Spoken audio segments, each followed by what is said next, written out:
In Wisconsin, liberals barrage conservative court candidate with attack ads. As conservatives in Wisconsin seek to maintain control of the state Supreme Court in an all-important election for a crucial swing seat, they would appear to be fighting uphill. The conservative candidate, Daniel Kelly, is trailing in limited private polling of the race. Abortion rights, which powered Democrats in the midterm elections, are driving the party to shovel enormous sums of money into the campaign. And perhaps most significantly, Justice Kelly's campaign has been outspent by a staggering margin on television since the February 21 primary, $9.1 million to nothing. But Justice Kelly, who sat on the court before losing re-election in 2020, appears unfazed. He told supporters on Sunday in northwest Wisconsin that help was on the way from unidentified outside groups in his race against Janet Protasiewicz, a liberal Milwaukee County judge opposing him in the April 4 election.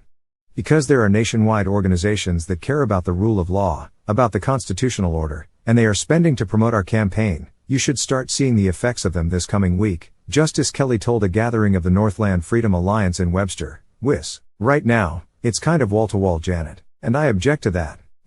I'm told the cavalry is on the way. And so hopefully, they'll have some good and smart and true ads. Wisconsin is at the midway point of a 6-week general election for a seat that will determine the balance of the state Supreme Court. Victory by Justice Kelly would preserve conservative sway over the court, which they have controlled since 2008, while success by Judge Protasiewicz would give Wisconsin liberals an opportunity to legalize abortion rights and invalidate the state's Republican-drawn gerrymandered legislative maps, as well as roll back other measures put in place by the court and GOP lawmakers. The New York Times obtained a recording of Justice Kelly's remarks, in which he addressed an array of issues likely to be decided in the high-stakes race and estimated that his campaign would raise $2 million to $2.5 million. He also again sought to draw a contrast with Judge Protasiewicz, who has been remarkably open about her political views, by asserting that his comments articulating his judicial philosophy do not constitute broadcasting his personal political positions. I don't talk about my politics for the same reason I don't campaign on who the Packers' next quarterback should be, he said. It has no effect on the job.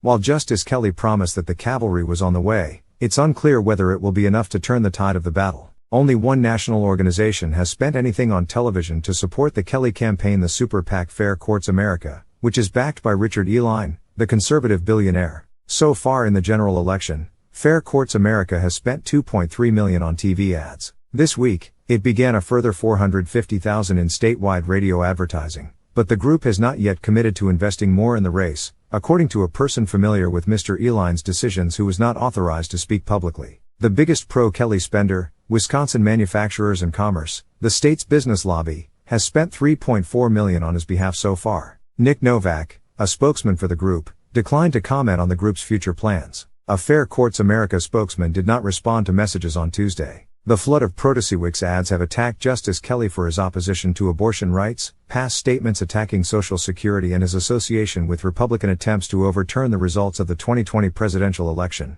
among other issues. Mr. Kelly's spokesman, Ben Volkel, said Mr. Kelly was filming a television ad on Tuesday. He predicted the Kelly campaign and its allies would soon catch up with Judge Protasiewicz and Democrats in overall television spending, but at the same time suggested the millions of dollars spent of television time was wasted in a relatively low turnout April election.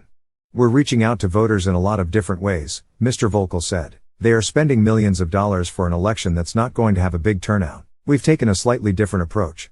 Wisconsin's municipal clerks began placing absentee ballots for the Supreme Court election in the mail this week, and in-person ballots can be cast starting next Tuesday. Private polling conducted by officials on both sides of the race shows Judge Protasiewicz with a lead over Justice Kelly in the mid to high single digits. Mr. Volkel disputed that Justice Kelly was trailing but declined to reveal the campaign's figures. The court election is formally a nonpartisan contest, but there is little mystery about where the candidates stand politically. The bulk of Judge Protasiewicz's campaign money has come from the Democratic Party of Wisconsin, which can transfer unlimited amounts under state law. Justice Kelly has worked as a lawyer for the Republican National Committee, which hired him to focus on election integrity issues for the party during and after the 2020 election.